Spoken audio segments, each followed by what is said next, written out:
प्रिय सज्जनों, धर्म प्रेमी बंधुओं, संत रविदास जी महाराज को भक्ति करने का अधिकार कहां से मिला। सज्जनों, आज हम इस सत्संग के माध्यम से बताएंगे कि जो संत रविदास जी महाराज है, जिनको लोग संत शिरोमणि रविदास जी कहते हैं, जिनकी वाणी प्रसिद्ध है कि मन चंगा तो कठौती में गंगा, आखिर इनको भक्ति करने का अधिकार कहां से मिला था। क्योंकि जब ये थे तो उस समय राजा महाराजाओं का राज हुआ करता था और उस समय हिंदू धर्म में 4 वर्ण चलते थे, ब्राह्मण, क्षत्रिय, वैश्य और शूद्र। तो उस समय हिंदू धर्म में जो था, ब्राह्मण धर्म गुरुओं का काम करते थे, वेद शास्त्र का काम करते थे, पूजा पाठ का, मंत्रियों का काम करते थे, और क्षत्रियों का काम था राज्य करना, वैश्य का काम था व्यापार करना, और जो शूद्र वर्ग के लोग होते थे उनको शिक्षा से, भक्ति से और मालिकाना हक से सभी से वंचित रखा जाता था। उनको केवल और केवल गुलामी यानी सेवा करने के लिए रखा जाता था। शूद्र वर्ग को भक्ति करने का अधिकार नहीं था। शूद्र वर्ग के लोग अगर भक्ति करते थे या भक्ति का शब्द सुन लेते थे तो कांच को गला करके उनके कान में डाल दिया जाता था ताकि कान का पर्दा फट जाए। अगर कोई भक्ति का शब्द मुख पर लाते थे तो उनके जीभ निकाल ली जाती थी। अगर किसी ऊंची जाति के लोग को देखते थे तो उनके आंखें फोड़ दी जाती थी, आंखों में गर्म सलिया डाल दी जाती थी। तो उन्हें तो भक्ति करने का अधिकार था नहीं। तो आखिर रविदास जी शूद्र वर्ण से थे तो उन्हें भक्ति करने का अधिकार कहां से प्राप्त हुआ। आज का सत्संग उनके लिए। सज्जनों, सत्संग बहुत ही दिव्य है। आप सभी बड़ा ध्यान लगाकर पढ़िएगा। खासकर रविदासवादी जो भगत हैं उनके लिए सत्संग बहुत जरूरी है। आप सभी जरूर सुने। इसी संदर्भ में 11 जून को होने वाले सद्गुरु परमात्मा के अमृत प्राकट्य महोत्सव में सद्गुरु के परम भक्त श्री बलवीर भाटी जी एवं शकुंतला भाटी जी, जो देहरादून की धरती से हैं, उनके द्वारा अति सुंदर सेवा अर्पण हुई है परमात्मा के प्राकट्य महोत्सव भंडारे में। खूब खूब आशीर्वाद है। सदैव बलवीर भाटी जी अपनी सेवा सदगुरु के भंडारे में संतों के भोजन के लिए, सत्य गुरुजनों की सेवा के लिए अर्पण करते रहते हैं। खूब खूब आशीर्वाद है। सज्जनों, रविदास जी जो थे वो शूद्र वर्ग के थे। शूद्र वर्ग में उस समय राजा महाराजाओं का जब समय था तो भक्ति का अधिकार इनको नहीं था। न शिक्षा का अधिकार था, न धन रखने का अधिकार था, और ना ही जमीन का मालिक बनने का अधिकार था। इनके उसमें अधिकार में केवल और केवल गुलामी थी, सेवा थी। इसके अलावा कुछ भी नहीं था। ना आप नए वस्त्र पहन सकते हैं, ना आप अपनी जमीन का मालिक बन सकते हैं, ना ही आप सुंदर खाना खा सकते हैं। जूठा भोजन ही करना है, दिए हुए चीजों पर आपको निर्भर रहना है। यही शूद्रों का काम था। उस समय भक्ति करने का इनको अधिकार नहीं था। अब रविदास जी शूद्र वर्ग से आते तो आखिर इनको भक्ति का अधिकार कहां से मिला। तो सज्जनों, जब बात इसकी आती तो बहुत सारे लोग इस सच्चाई को नहीं जान पाते कि आखिर इनको भक्ति का अधिकार मिला कहां से। सज्जनों, जिस समय रविदास जी थे तो सदगुरु कबीर साहब के समकालीन थे रविदास। परमात्मा सदगुरु कबीर साहब के ही समकालीन रविदास। सदगुरु कबीर साहब का प्राकट्य 1398 में हुआ था। 1398 में जब सदगुरु का प्राकट्य हुआ था तो उस समय जो हिंदुस्तान यानी भारत की जो स्थिति थी वो ऐसी थी कि हिंदू मुस्लिम ईसाइयों में खूब झगड़ा होता था।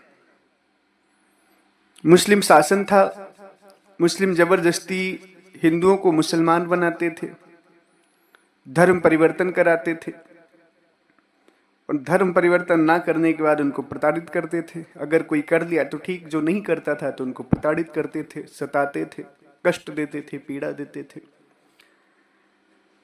इधर ये दिक्कत थी, और इधर ये दिक्कत थी कि हिंदू धर्म में जो रहता था उसको भक्ति करने का अधिकार नहीं दिया जाता था। केवल भक्ति का अधिकार ब्राह्मण को, क्षत्रिय को और वैश्य को ही था, शूद्रों को था ही नहीं। और हिंदू धर्म में एक नियम और था कि 15% को शिक्षित रखते थे, 85% को अनपढ़ रखते थे, जिसके कारण हिंदू धर्म का बहुत जल्दी पतन होने लगा। लोग हिंदू धर्म को त्यागने लगे, कोई मुस्लिम बना, कोई बौद्ध बना और कोई ईसाई बन गया, क्योंकि हिंदू धर्म में असमानता थी, समानता नहीं थी। लोगों में ऊंच नीच का भेदभाव बहुत ज्यादा था। धर्म के ठेकेदार बन गए थे लोग, धर्म का व्यापार होने लगा था, धर्म की रजिस्ट्री करा रखी थी लोगों ने, जिसके कारण हिंदू धर्म दिन पर दिन टूटता चला गया। तो सज्जनों, उस समय जो था, परमात्मा सदगुरु कबीर साहब जब प्रकट हुए तो सदगुरु कबीर साहब जो है ब्राह्मणवादी व्यवस्था, यानी जो व्यवस्था थी हिंदू धर्म की कि शूद्रों को शिक्षा का अधिकार नहीं है, तो सदगुरु कबीर साहब इस चीज का विरोध किए और शूद्रों के भक्ति के अधिकार की बात की परमात्मा। तो जब बात की तो जो राजा हुआ करते थे उस समय के, उन लोगों ने सदगुरु कबीर साहब पर कार्रवाई की और उनको जान से मारने के उपाय किए। बहुत राजाओं ने जान से मारने का उपाय किया, मगर सदगुरु कबीर साहब परमात्मा थे। वो अपनी वाणी में कहते हैं कि देह नहीं पर दर से देही, कहें कबीर हम शब्द सनी। सदगुरु कबीर साहब कहते हैं कि देह नहीं पर दर से देही, कहें कबीर हम शब्द सनी। हमारी देह नहीं है, केवल दिखने मात्र में दे आ रही, हम शब्द स्वरूपी। तो सदगुरु कबीर साहब की देह नहीं थी, इसलिए लोग अगर कुछ करते थे तो उनको कुछ होता नहीं था। परमात्मा सदगुरु कबीर साहब ब्राह्मणवादी व्यवस्था का खंडन करते थे, कहते थे कि जो तू बाभन बाभनी को जाया और राहते क्यों नहीं आया। साहब कहते थे, देखो ब्राह्मण लोग, अगर आप अपने आप को महान मानते हो तो जिस रास्ते से क्षुद्र पैदा होते हैं उसी रास्ते से क्यों पैदा होते हो। अगर आप असली ब्राह्मण हो तो क्षुद्र जिस रास्ते से आते उस रास्ते से मत आओ, किसी अलग रास्ते से पैदा हो। तो ब्राह्मण लोग कहते थे, देखो हम जनेऊ धारण करके ब्राह्मण बने, पवित्र बने। तो सदगुरु कबीर साहब कहते थे, पहिर जनेउआ बाभन होना मिहरी का पहिराया, वो तो जन्म की क्षुद्रिन पर से पाड़े तुम परसा भोजन क्यों खाया। साहब कहते थे, देखो अगर तुम ब्राह्मण जनेऊ पहन के बन गए हो तो ठीक है, मगर अपनी औरत को कौन सा जनेऊ पहनाए।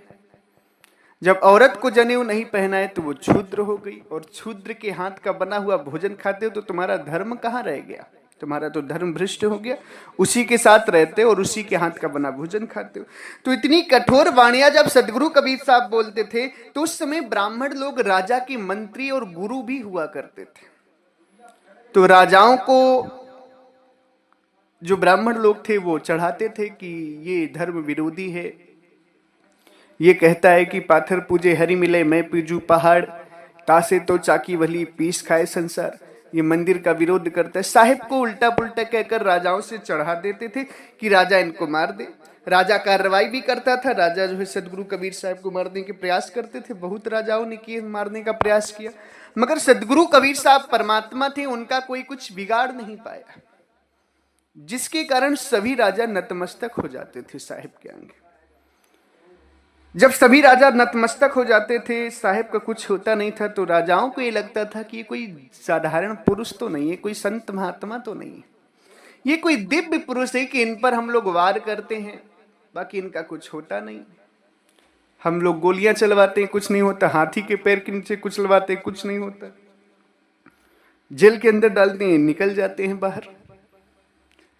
अब आप विचार करिए कि सदगुरु कबीर साहब को 52 तरीकों से मारने का प्रयास तो खाली एक ही व्यक्ति ने किया था, जिसका नाम था शेख तकी। सदगुरु कबीर साहब को 52 तरीके से मारने का प्रयास खाली शेख तकी ने किया था। एक व्यक्ति ने केवल 52 तरीकों से मारने का प्रयास किया था, 52 तरीके अपनाए थे। सदगुरु कबीर साहब को कुएं में नुकीले धारदार हथियार गाड़ के उसमें ढकेल करके ऊपर से पत्थर डलवा दिए, पैक करवा दिया। सदगुरु कबीर साहब को गंगा में डुबोया, आग से जलवाया, पानी में मिलाकर पिलाया। समझ लीजिए कि उसने 52 तरीकों से लोहा को गला करके साहब के ऊपर डाला, खौलते हुए तेल में डलवाया, तोप से उड़वाने की कोशिश की, दीवार में छिनवा दिया। क्या क्या नहीं किया शेख तकी ने सदगुरु कबीर साहब को मारने के लिए, मगर वो परमात्मा थे, उनका कुछ होता ही नहीं था। तो शेख तकी भी अंत में सदगुरु की शरण में आ गया। उसी तरीके से शेख तकी का जो राजा था, बादशाह सिकंदर था, वो तो परमात्मा का शिष्य बन ही चुका था। ऐसे ऐसे करके बनारस के जो उस समय के राजा थे, जिनका नाम था वीरदेव सिंह बघेल, वो भी सदगुरु की शरण में आ गए थे, वो भी सदगुरु के शिष्य बन गए थे। तो जो राजा थे वही नियम चलाया करते थे। सदगुरु कबीर साहब राजाओं को समझाएं कि देखो, जैसे ब्राह्मण का पुत्र ब्राह्मण कहा जाता है, क्षत्रिय का पुत्र क्षत्रिय कहा जाता है, वैश्य का पुत्र वैश्य कहा जाता है, शूद्र का पुत्र शूद्र कहा जाता है, उसी तरीके से तुम सभी ब्रह्म से पैदा हो और ब्रह्म परमात्मा से पैदा है। तुम सभी ब्रह्म से पैदा हो और ब्रह्म परमात्मा से पैदा है। सदगुरु कबीर साहब कहते हैं अपनी वाणी में कि आजा का घर अमर है, बेटा के सिर भार, तीन लोक नाती ठगा, पंडित करो विचार। साहब कहते थे आजा का घर अमर लोक है। आजा यानी कि परमात्मा, जिनका घर अमरलोक देश है। बेटा के सिर भर, बेटा यानी कि ब्रह्म निरंजन, जिसने सृष्टि बनाई है वो है ब्रह्म निरंजन।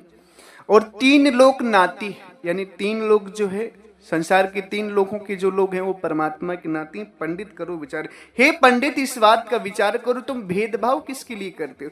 जब सब परमात्मा की ही संतान है तो जो परमात्मा की जाति हुई वही सबकी जाति हुई, मगर परमात्मा की कोई जाति है नहीं। अगर परमात्मा की कोई जाति तो मुझे बताए, जब परमात्मा की कोई जाति नहीं तो आप लोग अपने में क्यों जातियां बनाते हो? इसलिए इस जाति के भेदभाव को खत्म करो। तो राजाओं की समझ में ये बात आती थी। उस समय ब्राह्मण भी विचार किए तो ब्राह्मणों की समझ में भी बात आई। कुछ ब्राह्मण तो साहब का विरोध किए, मगर कुछ ब्राह्मण लोग जो हैं वो ब्राह्मणवादी परंपरा को छोड़ करके सदगुरु के दास बन गए। जब सदगुरु के दास बन गए तो उस समय सदगुरु के आदेश से राजा महाराजाओं ने अपने नियम को बदला और सभी को शिक्षा का अधिकार दिया। सदगुरु कबीर साहब के आदेशानुसार राजा महाराजा ने अपना नियम बदला और सभी को शिक्षा एवं भक्ति का अधिकार मिला। अब पूरे नगर में, पूरे शहर में, पूरे देश में ये क्रांति फैल गई, ये चर्चा फैल गई कि सदगुरु कबीर साहब जो हैं काशी लहर तारा बनारस के, उन्होंने सभी को शिक्षा का अधिकार करवा दिया है।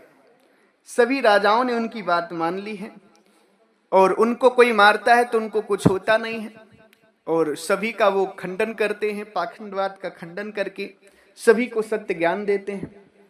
सदगुरु कबीर साहब की शरण में चलो, सदगुरु कबीर साहब की शरण में चलो, चारों तरफ हल्ला होता था।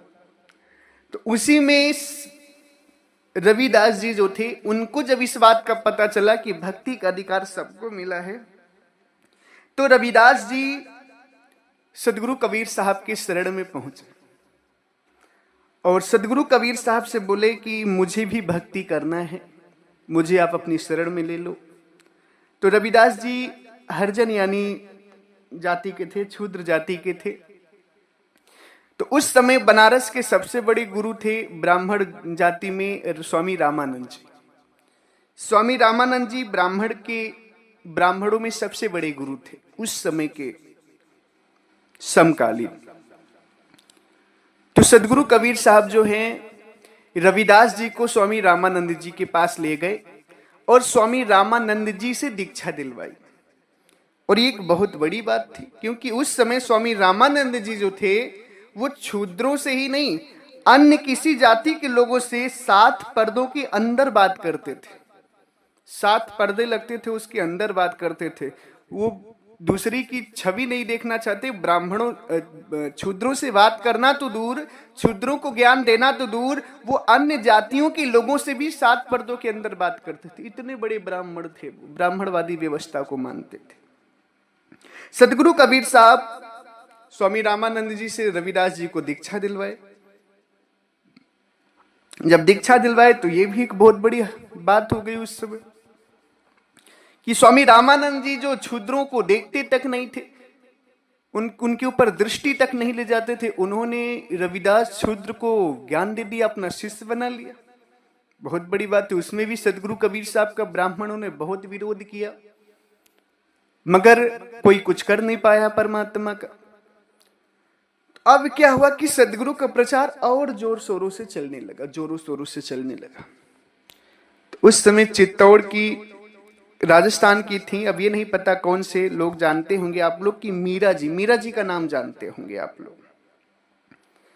तो मीरा जी को भी सदगुरु कबीर साहब की जब चर्चाएं सुनी मीरा जी ने, तो उनको भी सदगुरु की शरण में आने की इच्छा जगी और वो सदगुरु की शरण में आई मीरा जी। जब मीरा जी सदगुरु की शरण में आई तो मीरा जी थी राज्य परिवार यानी क्षत्रिय परिवार से।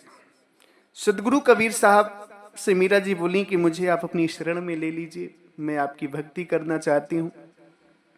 तो सदगुरु को जातिवाद खत्म करना था, सभी जातियों को एक करना था। तो सदगुरु क्या किए कि मीरा को रविदास जी के पास भेज दिए। रविदास जी के पास जब भेज दिए और बोले कि तुम अपना गुरु रविदास को बनाओ, क्योंकि मीरा जी क्षत्रिय थी और रविदास जी हरिजन थे, शूद्र वर्ण के थे। तो साहेब सोचे कि जब क्षत्रिय लोग शूद्र से झुकेंगे तो एकता बनेगी, प्रेम बनेगा और ये जो जातिवाद ही खत्म होगा। सदगुरु जो थे वो जातिवाद खत्म करना चाहते थे, इसीलिए रविदास जी को ब्राह्मण का चेला बनाया और रविदास जी का चेला मीरा को बनवाया। तो साहिब की ही देन है कि उस समय सभी राजाओं को चेता करके सदगुरु कबीर साहब के आदेशानुसार राजाओं ने नियम बदला और सभी को शिक्षा का अधिकार मिला। आज ये जो अंबेडकर जी भी पढ़े हैं ना, अंबेडकर जी जो पढ़कर के संविधान लिखे हैं, ये सदगुरु कबीर साहब की ही देन है। अंबेडकर जी को पढ़ना और उनको संविधान लिखना परमात्मा की कृपा के अलावा किसी के बस की बात नहीं, क्योंकि सदगुरु कबीर साहब ही सर्वप्रथम राजाओं को समझाए हैं, चेताए हैं कि सबको भक्ति का, शिक्षा का अधिकार। तब अंबेडकर जी पढ़ पाए हैं आकर के इधर। अगर भक्ति का और शिक्षा का अधिकार ही नहीं होता तो अंबेडकर जी पढ़ ही नहीं पाते, और जब पढ़ ही नहीं पाते तो संविधान कहां से लिखते, आपको अधिकार कहां से देते। इसलिए महानता अंबेडकर जी की है, मैं मानता हूं, मगर ये जानिए कि अंबेडकर जी को भी भक्ति का और शिक्षा का अधिकार जहां से मिला वो मूल परमात्मा सदगुरु कबीर साहब जी। रविदास जी को आप संत शिरोमणि मानिए, अच्छी बात है, उनका सम्मान करिए, मगर ये जान जाइए कि रविदास जी को भी भक्ति का और शिक्षा का अधिकार सदगुरु कबीर साहब के द्वारा ही मिला है। बिना सदगुरु कबीर साहब के न ये भक्ति कर पाते और न ही इनको शिक्षा का कोई अधिकार था। तो रविदास जी को मानने वाले लोग, अंबेडकर जी को मानने वाले लोग यहां एक बहुत बड़ी गलती कर जाते हैं। वो सदगुरु कबीर साहब को नहीं समझ पाते, वो रविदास जी को ही बड़ा मानने लगते हैं। मगर रविदास जी को भी भक्ति करने का अधिकार जो है सदगुरु कबीर साहब के द्वारा मिला है। सदगुरु कबीर साहब के, अच्छा कुछ लोग इसमें क्या कहते हैं कि शिक्षा का अधिकार अंग्रेजों ने दिया, ऐसी बात नहीं। अंग्रेजों में भी समानता लाने के लिए परमात्मा सदगुरु कबीर साहब ज्ञान दिए। साहिब देश विदेश हर जगह गए हैं ज्ञान प्रचार करने के लिए। वो कहते भी अपनी वाणी में कि देश विदेशों हो फिरा गांव गांव की खोरी। साहब कहते हैं मैं गांव गांव और देश विदेश हर जगह गया। अब देश विदेश गए हैं तो वहां अंग्रेजों को भी, अंग्रेजों के देशों में भी साहिब गए हैं, क्योंकि अंग्रेजों ने सदगुरु कबीर साहब की वाणियों को संभाल कर रखा है। अंग्रेज लोग भी सदगुरु कबीर साहब को एक दिव्य पुरुष मानते हैं। तो अंग्रेज भी परमात्मा सदगुरु कबीर साहब के विचारों के द्वारा ही अपना नियम चलाते हैं, सबको समान भाव से देखते हैं। इसलिए जब भारत में अंग्रेज आए और अंग्रेजी शासन पूरी तरह से हुआ तो उन्होंने सदगुरु कबीर साहब के विचार को फैलाया। उन्होंने सभी को शिक्षा का अधिकार दिया, सभी को भक्ति का अधिकार दिया, क्योंकि अंग्रेजों के अंदर भी परमात्मा सदगुरु कबीर साहब का संस्कार पड़ा हुआ था। सदगुरु कबीर साहब विदेशों में भी गए थे और विदेशों में भी अंग्रेजों को चिताए थे, देश विदेश जाकर के। इसलिए आप लोग ये ना समझें कि अंग्रेजों ने आपको शिक्षा या भक्ति का अधिकार दिया है। शिक्षा और भक्ति का अधिकार आप सभी को सदगुरु कबीर साहब के द्वारा मिला है।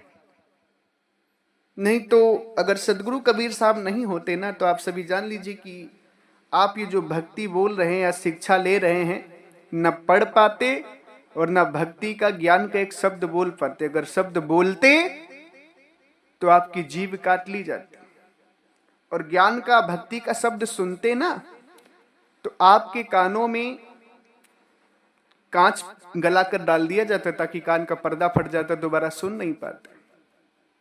ये जान लीजिए, इन यातनाओं से बचाने वाले परमात्मा सदगुरु कबीर साहब हैं। और रविदास जी के लोग क्या करते हैं कि परमात्मा को ही भूल करके संत रविदास जी को पकड़ लेते हैं, अंबेडकर जी को पकड़ लेते हैं। असली परमात्मा तो सदगुरु कबीर साहब है, जिनकी वजह से आपको शिक्षा, भक्ति का और समानता का अधिकार मिला। सदगुरु कबीर साहब ही हिंदू धर्म में चल रही कुरीतियों का खंडन की। और आज जान जाइए आप सभी कि हिंदू धर्म जो कमजोर होता जा रहा है, उसका मेन कारण यही है कि यहां पर जो भेदभाव होता है जाति का, और जो शिक्षा में भेदभाव होता है कि 85 को पढ़ाओ और 85 को अनपढ़ रखो और 15 को पढ़ाओ, इसी के कारण देश जो है हमारा नीचे जा रहा है, हमारा धर्म नीचे जा रहा है। नहीं तो अगर जिस घर में 100 लोग पढ़े लिखे रहेंगे तो उस घर को कोई तोड़ नहीं सकता है, और जिस घर में अनपढ़ गंवार ज्यादा रहेंगे तो कोई भी आकर तोड़कर फूट डालकर चला जाएगा। पढ़े लिखे व्यक्ति का मन मोड़ना बहुत कठिन होता है, और अनपढ़ को तो आप जिधर चाहेंगे उधर घुमा देंगे। इसलिए सभी लोग शिक्षित बनेंगे तो आप जान जाइए कि हमारे धर्म को, हमारे देश को कोई तोड़ नहीं पाएगा। मगर इसमें केवल 15 पढ़े लिखे होते हैं और 85 लोग अनपढ़ होते हैं, जिसके कारण अन्य धर्म के लोग आकर इस पर राज करते हैं। इसलिए मेरा निवेदन है आप सभी से कि सभी को भक्ति का अधिकार दें, सभी को शिक्षा का अधिकार दें, देश में धर्म में समानता लाएं, तभी आपका धर्म बचेगा। नहीं तो असमानता के कारण लोग आए दिन धर्म परिवर्तन कर रहे हैं। इसलिए आप सभी इन बातों को जरूर समझें। इसी के साथ मैं अपनी वाणी को विराम देता हूं। अगर हमारी वाणी, वचनों से, शब्दों से आप सभी किसी भी संत, महापुरुष, भक्त, हंस जनों को कष्ट लगा हो या दुख लगा हो, तो हम आप सभी के चरणों में सर रख करके क्षमा प्रार्थी हैं। आप लोग मुझे क्षमा करिएगा। मेरा अभिप्राय, मेरा उद्देश्य आपको दुख देना नहीं है। हम तो बस आपको ये चाहते हैं कि आप सच्चाई जाने और सदगुरु कबीर साहब की भक्ति करें, जिसके कारण आप सभी का कल्याण हो सके। उनकी भक्ति के अलावा और किसी भक्ति में कल्याण है नहीं, इसलिए उनकी भक्ति करें और उन्हीं का ज्ञान हम बताते हैं। अगर उनका ज्ञान बताने में आप सभी के हृदय में ठेस पहुंचती हो तो मुझे क्षमा करिएगा, क्योंकि मेरा उद्देश्य ही नहीं कि आपको मैं ठेस पहुंचाऊं। मेरा उद्देश्य तो बस सच्चाई दिखाना है, सच्चाई बताना है और आपको सत्य भक्ति से जोड़ना है। इसलिए आप सभी बुरा मत मानिएगा। इसी के साथ हमारे आश्रम से 5 ग्रंथ प्रकाशित हैं, जिसमें परमात्मा सदगुरु कबीर साहब का असली बीजक ग्रंथ, असली साखी ग्रंथ, बीजक और साखी ग्रंथ को समझने के लिए 3 ग्रंथ और हैं। टोटल 5 ग्रंथों का सेट है। आप सभी जिन भी भक्तहंस जनों को चाहिए हो तो आप लोग उन ग्रंथों को जरूर मंगवाएं, घर बैठे प्राप्त कर सकते हैं। स्क्रीन पर दिए हुए हमारे नंबर पे संपर्क करें। कोरियर के द्वारा, पोस्ट ऑफिस के द्वारा आपके घर वो ग्रंथ पहुंचा दी जाएंगी। इसी के साथ एक बार प्रेम से बोलिए सर्वव्यापक सर्व पूजनी परम पिता परमात्मा सदगुरु बंदी छोर कबीर साहिब को साहिब बंदगी साहिब।